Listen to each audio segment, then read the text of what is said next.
Here's how this stuff works. This is what we do. There's Palm Beach. Here's how we do. And this is the beauty of this show. This is why I love this show. So President Trump signs these executive orders, right? And they're being done. And the rule is by the White House, this is not unique to Trump, but the rule is when the president signs an executive order, the pool, the camera, the reporters ask questions.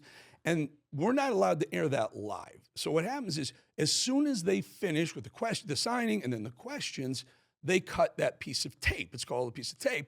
And then the world can air it. It's not just us, it's the world. No one's allowed to air those things until the executive order is signed and everyone's left the room.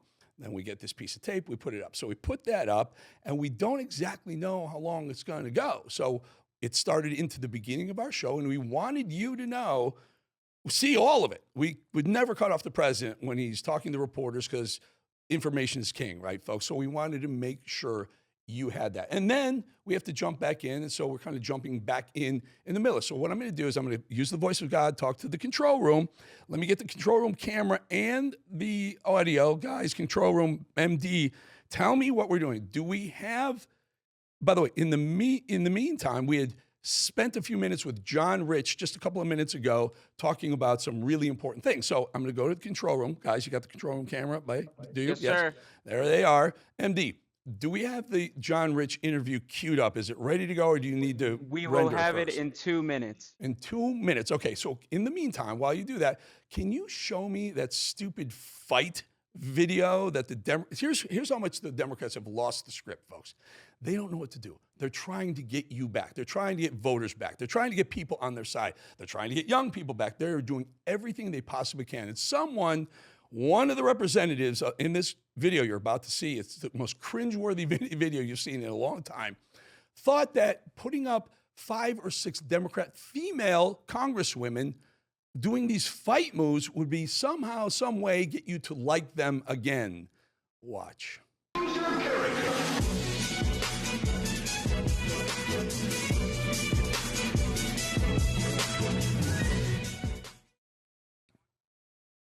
And look at that. Okay, so that keeps going on and on. There's Jasmine Crockett. There's our Jazzy Jazz. I don't know what that move is there. That squat down move. There's folks, these are Congresswomen. There's AOC. Make note of that one, that AOC one, because we're going to play with that a little bit later. All right, I don't know what they're talking about. Anyway, okay, so let's do this. MD, we got John Rich ready? John Rich is ready. Now, let me tell you, you got to love John Rich. Man, this guy, Redneck Riviera Bar in Nashville, he's got alcohol named after him. He is the most patriotic human being you will ever meet. And I think I intro him this way because we just taped this a little bit because we knew Trump was going to bleed into our hour a little bit. So here, behold, taped maybe 20 minutes ago. Watch. Bringing in a good friend of mine for a very, very long time, one of the most patriotic human beings on the planet. And by the way, one of the best musicians on the planet, singer-songwriter who owns the lifestyle brand Redneck Riviera. In 2022, John Rich, along with other partners, launched an online bank called Old Glory Bank. John, thank you for joining us. I want to get into the Old Glory Bank stuff because it's really important. By the way, you guys are cutting edge. I heard you're involved. You're taking crypto as well. Let's get into that in a second. I'm fascinated. But so much is going on. Can I just start with, over the last couple of days, we saw on the House floor on Tuesday the nonsense that went on with the Democrats. Let me get your response first, and we're going to play a little soundbite in a second. But really good to have you, John. Yeah, absolutely. You mean their spontaneous a cappella chorus Yes. that broke out on the floor? I say, give me more, give me more, give me so much more. Because every time they do something ridiculous, they are losing voters. I have a lot of friends in the music industry that are liberal. Some of them are very liberal, and they cannot believe how ridiculous their party looks right now. I mean, they're embarrassed, honestly, about it. And every time they do something ridiculous, whether it be singing on the floor like they did, or more serious tone, not applauding and not standing up for instance, a young man who beat brain cancer and wants to be a cop when he grows up. I mean, if you can't stand up for that, if you can't stand up for Laken Riley's mother, then you have a soul problem at that point. You have a problem with your soul. Forget Donald Trump. We know you hate Donald Trump. That's not what that part was about. So the longer they continue to have these antics and act this way, the more voters they lose, which in my mind is just great. Keep it coming. The 2026 and 2028 are looking better by the day. Yeah, let's take a look and control Mad Dog, if you don't mind. Let's show what caused the censorship vote today. First from Tuesday night when Al Green made an absolute clown of himself. Roll it, please. Mr. Green, take your seat. Take your seat, sir. Take your seat.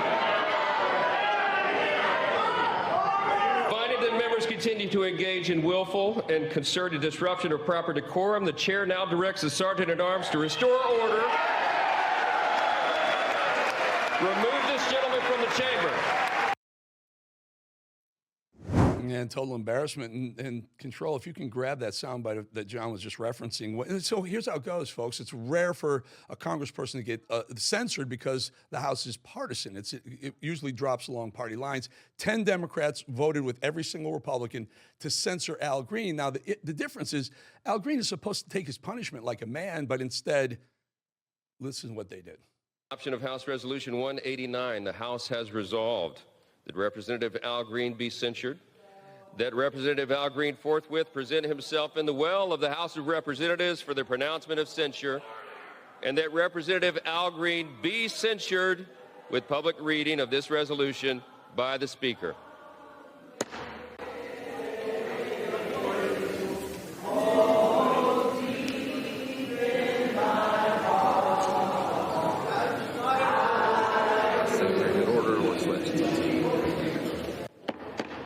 The House had come to order. The House had come to order. So instead of standing there and taking your punishment as a single solitary congressperson, a group of 12 of them stood in unison and sang, "We shall overcome." And as you point out, they didn't sing very, very well, did they, John Rich? I don't even think I could work studio magic on that one, to be honest with you. The only thing that crowd was missing was a bunch of Ukrainian flags and a few cases of Bud Light. That would have just been perfect. It would have finished that scene perfectly. They sound ridiculous. They are ridiculous. They are being exposed to a level they never thought was possible. It is just getting started. They are drowning in a tidal wave of truth bombs that are just starting and going to continue for the next 4 years. It's going to be a long 4 years for these people. They don't know what to do. And to that end, I think you got to keep a close watch on anything they still do have control over, any levers that they do still have that they can pull, because they realize they have been beat. The American people have rejected them. And every time they act like idiots, more people walk away from their party. Like we all know, they're on the 20 side of the 80-20 issues over and over and over again. And I say, give it to me. Bring me more. If the way they're acting was a cocktail, I'd say I'm buying a round for the House and keep them coming. Keep them coming, especially at your Redneck Riviera, especially at the bar. If you've never been to Nashville, John's bar, it's a lot of fun. John, you pointed out how foolish they looked, not standing and clapping for a young man with brain cancer, not standing and clapping when Laken Riley gets a bill named after her, not standing when Gulf of America becomes Gulf of America. They just have lost the plot, so to speak. Here's DJ Daniel, the young man who Trump made an honorary Secret Service agent, and they ripped him for it. Rachel Maddow made a fool out of herself, said nasty things about him. Over at CNN, Nicole Wallace said, I hope he doesn't kill himself. Anyway, here's this young man yesterday on Bannon's show. Watch this. Can I call you officer or agent, DJ Daniel, all of the above? It really don't matter to me. I love women, so I don't care. That's amazing. DJ Daniel, I want to ask you, first and foremost, do you love President Trump? And are you so excited to be here on the White House grounds? Obviously, because I gave him a great note that says Donald Trump is the best president of the United States of America. If you're a Democrat and you're being mean to President Trump, I'm on your bumper. I'm on your bumper. That kid, he's a viral superstar right now, John. I love that kid. I love his spirit.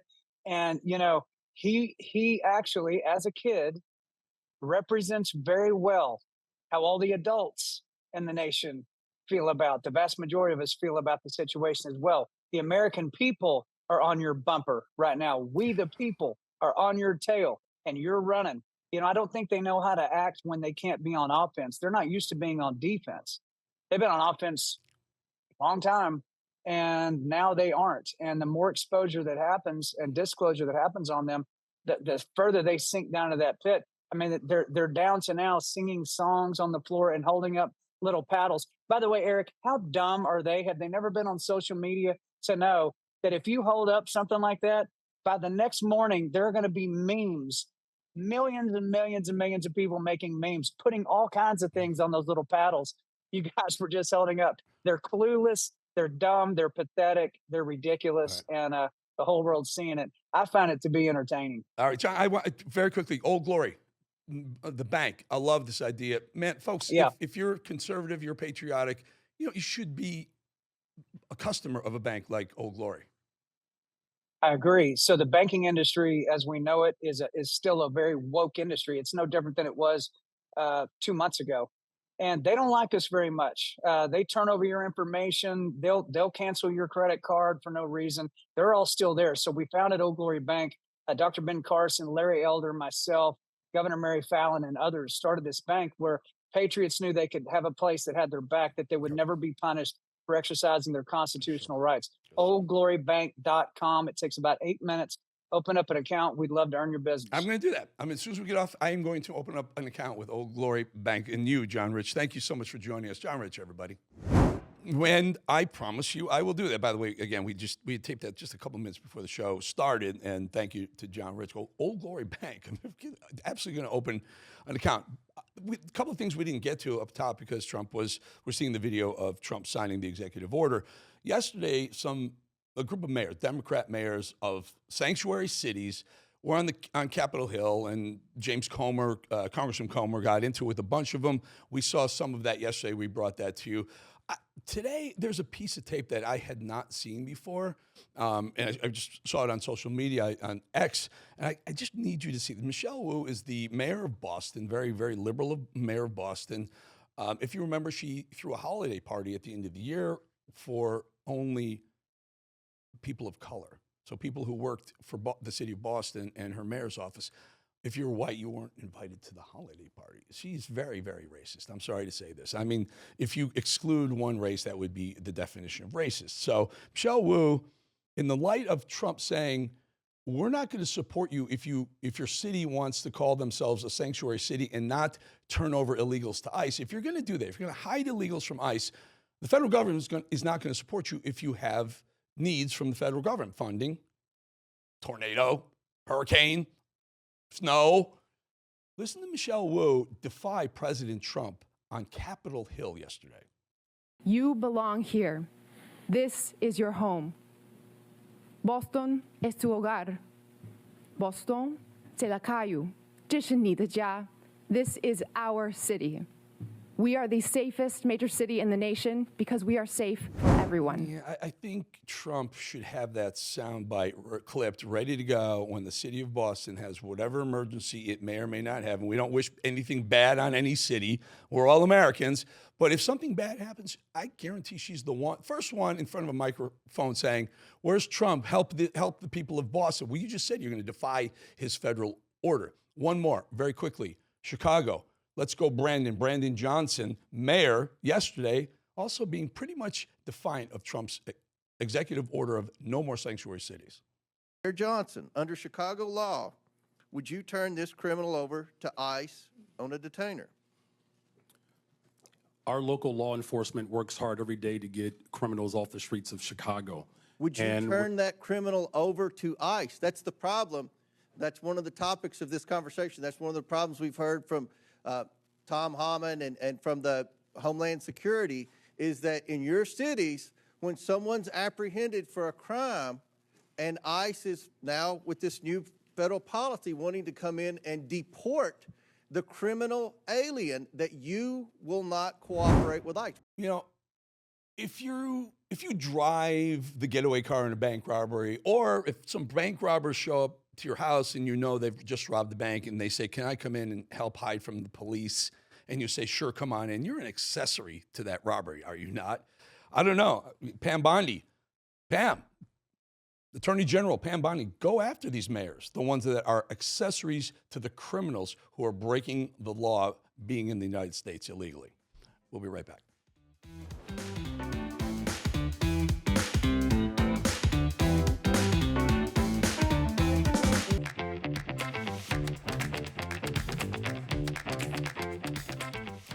See, look at how good MD is now. We had a little conversation yesterday on air about maybe, something other than West Palm Beach. And we're talking to John Rich, who has one of the best bars in Nashville. He and Kid Rock, by the way. Kid Rock's bar is 4 levels. It's a party on every level. A live band, different live band on every level. But look, there it is. There's that main drag on in Nashville. I think it's called Broadway, if I'm not mistaken. It's up all night.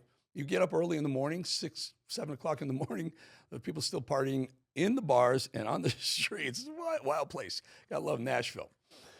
Meanwhile, we may have won this election, but the fight to restore our great nation is only beginning. Now is the time to take a stand, and Patriot Mobile is leading the charge as America's only Christian conservative wireless provider. Patriot Mobile offers a way to vote with your wallet without compromising on quality or convenience. Patriot Mobile isn't just about providing exceptional cell phone service. It's a call to action to defend our rights and our freedoms. With Patriot Mobile, you'll get outstanding nationwide coverage because they operate on all 3 major networks. If you have cell phone service today, you can get cell phone service with Patriot Mobile with the coverage guaranteed. But the difference is every dollar you spend supports the First Amendment, the Second Amendment, the sanctity of life, and our veterans and first responders. Switching is easy, folks. Keep your number. You don't have to change your number. Keep your own phone or upgrade. Our 100% US-based customer support team will help you find the perfect plan. Right now, go to patriotmobile.com/RAV or call 972-PATRIOT and get a free month of service with promo code RAV. Switch to Patriot Mobile today and defend freedom with every call and text, every single call and text you make. patriotmobile.com/RAV or call 972-PATRIOT.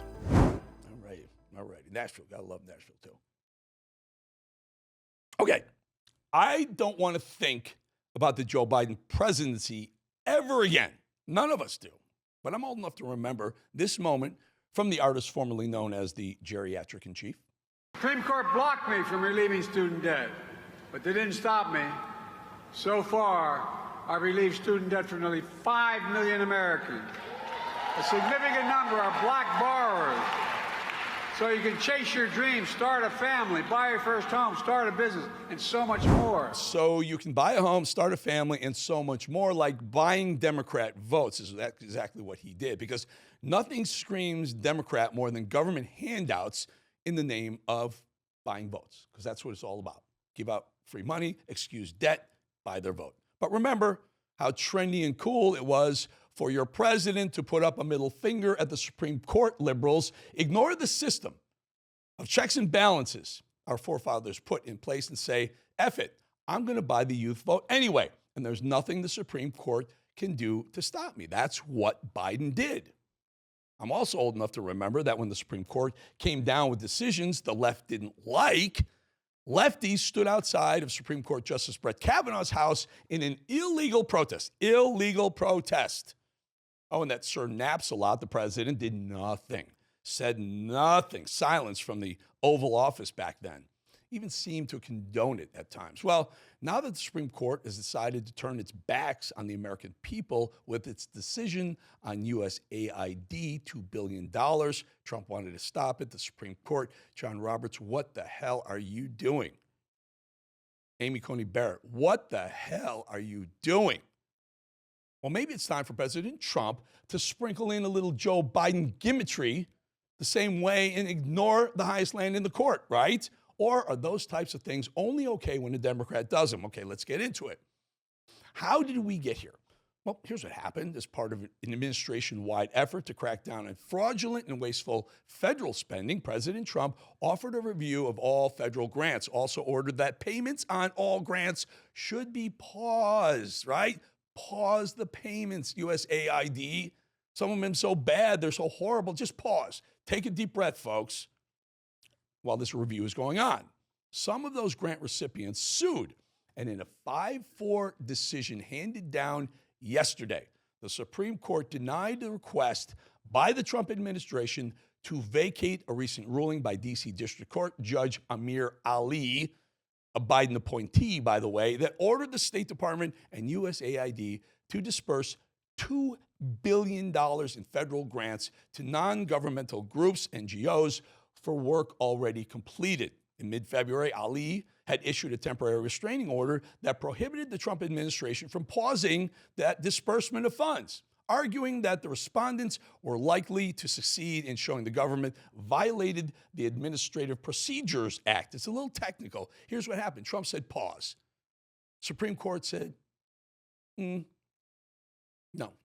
So after issuing this restraining order, Ali, that judge, apparently grew frustrated by the slow pace of the disbursement of the funds. And on February 25th, a week ago, a second order requiring the government to pay out $2 billion in grant funds within 36 hours. The Trump administration responded by filing an application to the Supreme Court asking it to violate Ali's order and issue a stay on his ruling. Chief Justice John Roberts granted an administrative stay and referred the administration's petition to the full court for review. That's the way it happened. So they go to the full court, Supreme Court. So yesterday, the Supreme Court, including that perpetual disappointment, Amy Coney Barrett, Trump appointed her, and Chief Justice John Roberts, appointed by George W. Bush, true Bushy, who never predictably votes with conservatives.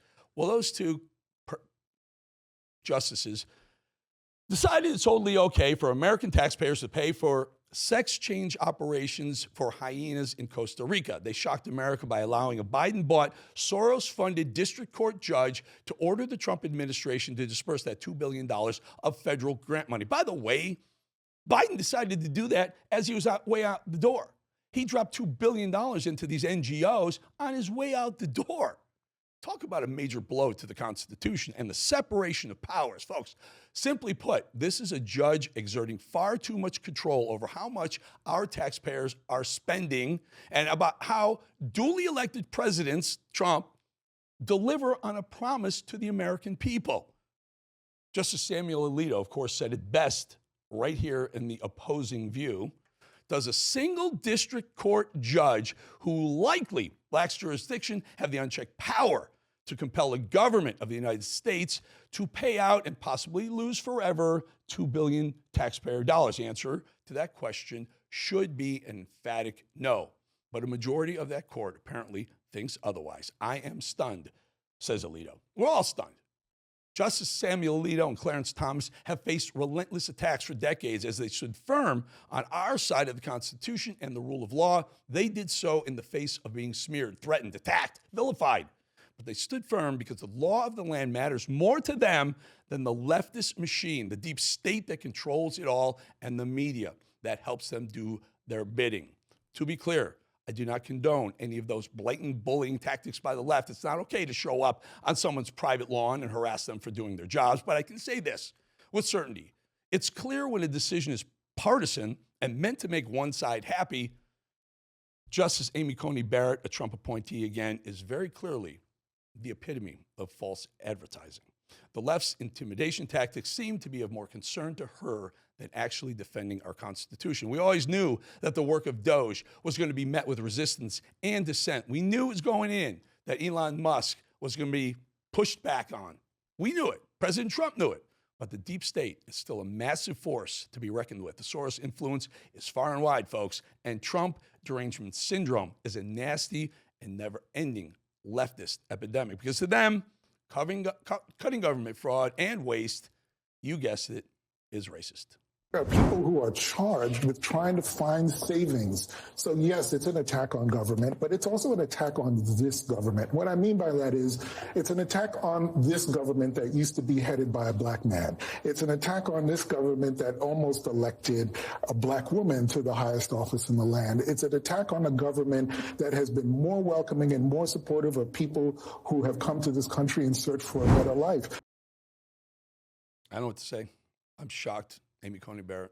That one really shocks me. John Roberts doesn't shock me. Amy Coney Barrett, you shock me.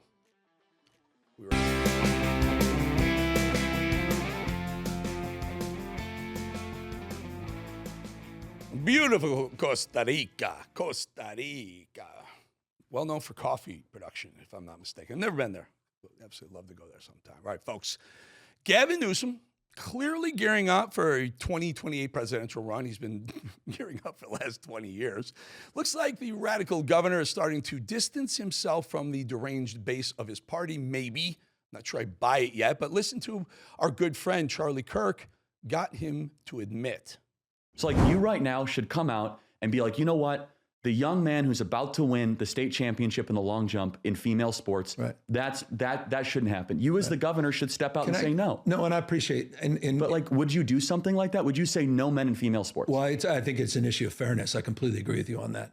So that's easy to call out, the unfairness of that. So that was the Gavin Newsom podcast that he announced, about a week ago. It's a little more than that. And his first guest is Charlie Kirk. It's amazing.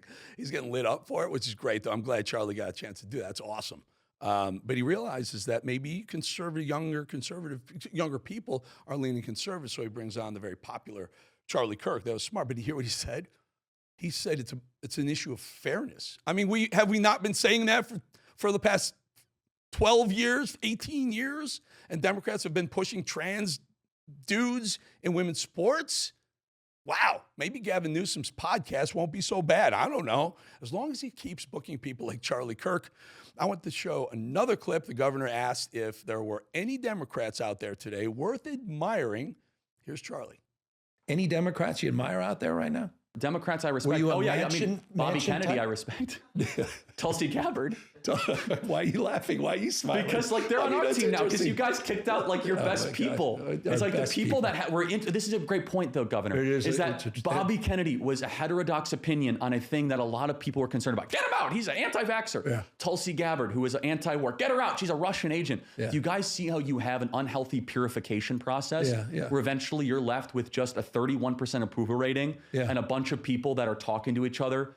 And meanwhile, we're the ones that have Democrats in our cabinet winning the electoral majority vote, because there needs to be said, if Democrats are serious about being a majority party ever again, look at that ideological diversity. We have people that, geez, they want to go to war with every country that says something bad against us. And then we have people that are far more dovish, like Rand Paul. But that is a better, more, dare I say, diverse picture. You could say diversity is our strength. So a couple of things strike me here. Gavin Newsom doing a podcast brings Charlie Kirk on first, who's very, very eloquent in his delivery of conservative ideas. Charlie Kirk is Gavin Newsom trying to do that pivot that Mayor Eric Adams did in New York, where all of a sudden he gets investigated, he's getting his butt handed to him in New York, and so he becomes pro-Trump as soon as Trump wins. Is Gavin Newsom going to try and court the independent vote in 2028? I'm not sure we give him that platform to do it. Here's why I'm asking this question. I'm on Rumble right now. I watch the feed. I want you guys to tell me. Gavin Newsom's in my phone. I text Gavin Newsom. And for more than a year, he said he would come on my shows. My other show, he said he will come on this show. I don't know do I want Gavin Newsom on the show? I don't know. Do you want Gavin Newsom on this show? I'm asking you because I'm telling you, he's told me he's coming on with his comms people. He's coming on. Do we even want him? I want you to tell me. I watched the Rumble feed. I'm watching your comments on Rumble. Hit me up on social media. Do we want Gavin Newsom? We'll put maybe by the end we'll put up a little poll before we leave the show. I can't believe right here, 2025, the What is a Woman debate is still going on. Good friend of mine, Piers Morgan, opened the floor for debate, and as usual, Piers never disappoints. Jojo, I'm going to ask you a question, a simple question. What are you talking about? Give me a simple answer, Jojo. What is a woman, Jojo? Yes. Well, a woman is whatever. If you feel like you're a woman, then you're a woman. I know I'm a woman. I identify as a woman. So if I feel like a woman right now, I'm a woman? I'm not threatened. Hang on. What would you feel like? If you feel like you're a woman, it's your identity, sure. So hang on, just to be clear. I'm sorry, what's a man? Piers, what's your definition of a man? Just to be clear. What's your definition of a man? So just to be clear, if I feel like a woman right now, I am a woman. Is that your position? And if you feel like you are a woman, Piers, and you want to walk around identifying as a woman, it is not my prerogative to tell you that you cannot. Am I a woman? I identify as a woman. What is a man, Piers? What is a man? Oh, a man is Donald Trump a man? Human. That's it. Piers, can I jump into that question? Adult human. Male. Now, Piers has a great podcast. I mean, it's Piers Morgan Uncensored, I believe that's what it's called. I've been on it. He does a great job of getting the heat going. And so you definitely got to check out Pierce's podcasts as well. Great. Can we throw to the Joy Behar? MD, can I find that Joy Behar soundbite for a second? Can you find that? Let's throw that up. Listen to that crazy liberal woman on The View. I could be friends with a Trump supporter. I won't give them a kidney, but I could be friends with them. I mean, the thing about it is it's not just about politics. It's about morality, ethics. It's about cruelty.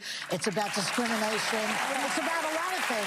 So those are personal human values. We're not really just talking about fiscal conservative who pays more taxes. We're talking about you as a human being. So it's hard to be friends with someone who signs on to something like that. On the other hand, they're open to discussion. I like to talk to them, find out what exactly do you know about this guy. Oh boy, I think they do it on purpose. I think they know how ridiculous they sound. They know the American people have just resoundingly voted for Trump. Not only Trump, but voted for MAGA Maha. Make America great again, make America healthy again. We're behind this. The American people are behind. The independent voters, which make up probably the biggest voting bloc of all, conservatives about 30%,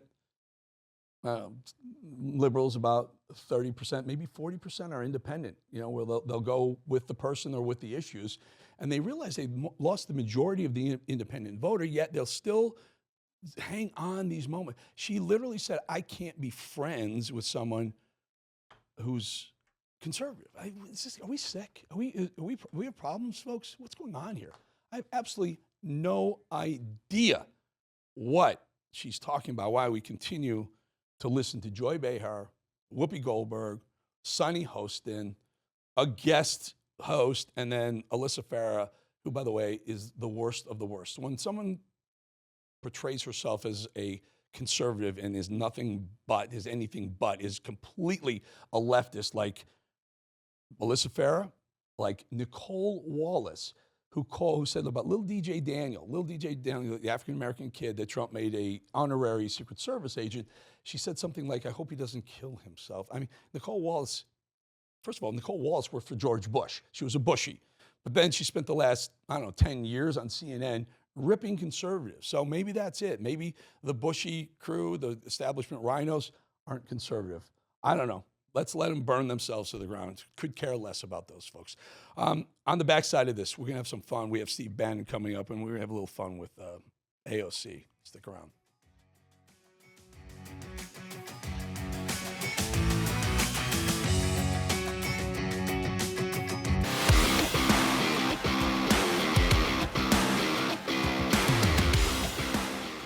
Well, take a look there.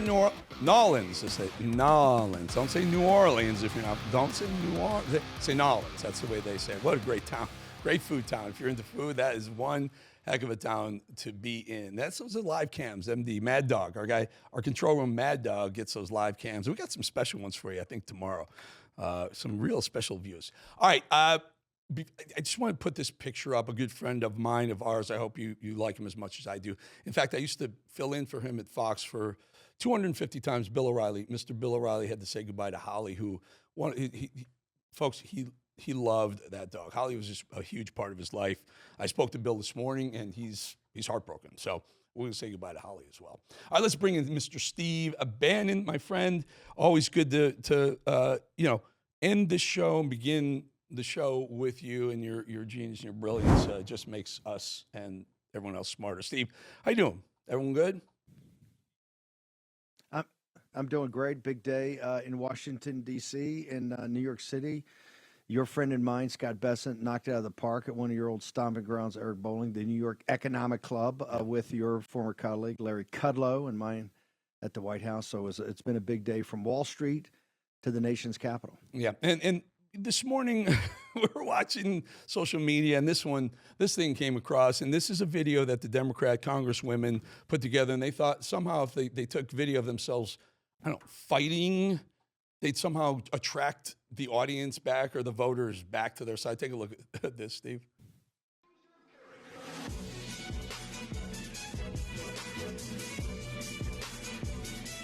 There's AOC right there, Steve, and we got Jazzy Jasmine Crockett coming up in a second. There, it's incredible.